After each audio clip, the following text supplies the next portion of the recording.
വയനാട് വന്യജീവി സങ്കേതത്തിലെ തോൽപ്പെട്ടിയിൽ നിന്ന് ആദിവാസി കുടുംബങ്ങളെ കുടിയൊഴിപ്പിച്ച വനംവകുപ്പ് ഉദ്യോഗസ്ഥർക്കെതിരെ കർശന നടപടിയുമായി സർക്കാർ. വനംവകുപ്പ് സെക്ഷൻ ഓഫീസർ ടി കൃഷ്ണനെ സസ്പെൻഡ് ചെയ്തു.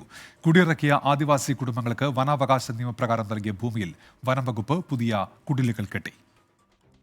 ആദിവാസികളെ തിടുക്കത്തിൽ കുടിയൊഴിപ്പിച്ചത് വനംവകുപ്പിന് അവമതിപ്പുണ്ടാക്കിയെന്നാണ് അന്വേഷണ റിപ്പോർട്ടിലുള്ളത്. ചീഫ് വൈൽഡ് ലൈഫ് വാർഡന്റെ പ്രാഥമിക റിപ്പോർട്ടിൽ ഉദ്യോഗസ്ഥർക്കെതിരെ ഗുരുതരാക്ഷേപമുണ്ട്. നടപടിക്രമങ്ങൾ പാലിച്ചില്ല. ടി കൃഷ്ണന്റെ ഭാഗത്തു നിന്നുണ്ടായത് ഗുരുതര വീഴ്ചയെന്നും റിപ്പോർട്ടിൽ പറയുന്നു. ആദിവാസികളെ കുടിയിറക്കിയത് 16 വർഷമായി താമസിക്കുന്ന ഭൂമിയിൽ നിന്ന് തന്നെയാണെന്നും അന്വേഷണത്തിൽ വ്യക്തമായി.